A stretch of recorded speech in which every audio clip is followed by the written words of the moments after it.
I remember that night like it was carved into me. The room was dim, nothing but the faint light from my phone keeping the darkness away. She was in the kitchen, laughing at something on her call, a laugh I once believed was meant only for me. I don't know what pushed me to check her phone that evening. She had never given me a reason to doubt her. Not until I saw those messages. They weren't harmless. They weren't friendly.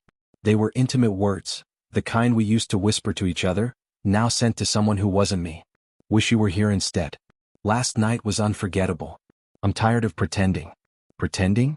Was everything between us just an act to her? I stood there frozen. Each sentence cut deeper than the last. Her laugh floated in from the kitchen, cheerful, carefree, and it hit me like a punch to the chest. I wanted to storm in and demand answers. I wanted to ask why I wasn't enough. But I didn't. I walked out quietly. No shouting, no scene, no explanations. I closed the door to the home we built and didn't look back. I didn't block her. Didn't delete her number. Didn't change a single habit. I simply removed myself from her world, even though the pain clung to me like a second skin. The days after were empty. Rooms that once felt warm now echoed. Her sweater on the chair. Her scent on my pillow. The toothbrush she kept beside mine. I tried pretending I was fine. Friends called. I ignored them. Family asked questions. I lied and said I was tired. Inside, everything was falling apart. Every buzz from my phone made my heart jump. But it wasn't her. Not at first. Then the messages began. Where are you? Why did you leave? Please talk to me. I read every one. Replied to none.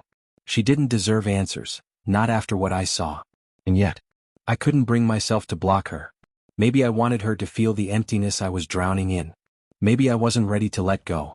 Maybe both. Nights were the worst. Silence was louder then. I'd sit by the window watching the rain, imagining her still laughing in that kitchen, still texting someone else. I told myself I was strong, that disappearing was the right decision, that she wouldn't come back, and that I could live with that. But I wasn't being honest. Not with anyone, not even with myself. Then everything changed.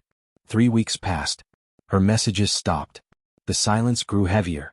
And one stormy night, a night that felt exactly like the one I left, I sat beside the door with tears slipping down my face. I didn't hear the first knock. Soft. Hesitant. Then another, louder.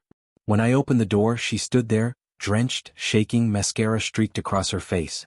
She didn't look like the woman I walked away from. She looked shattered. Like someone who finally understood what she had broken. At first she didn't say anything. She just looked at me with swollen eyes and quivering hands. Then she whispered, I didn't sleep with him. I didn't kiss him. I never meant to hurt you. I wanted to shut the door.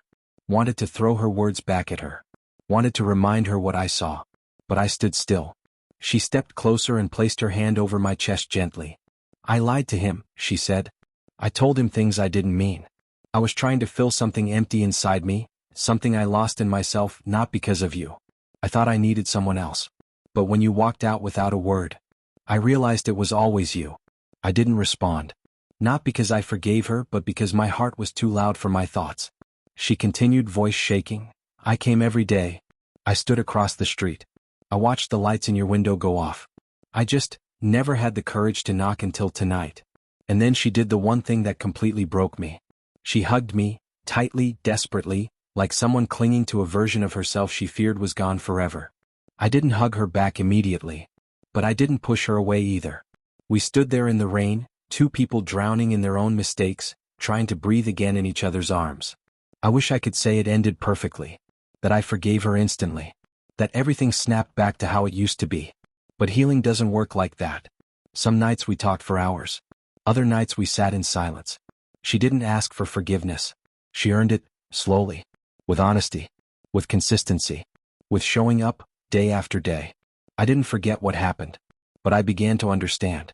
Not because the hurt vanished, but because love, real love, sometimes has to break before it can be rebuilt stronger than before.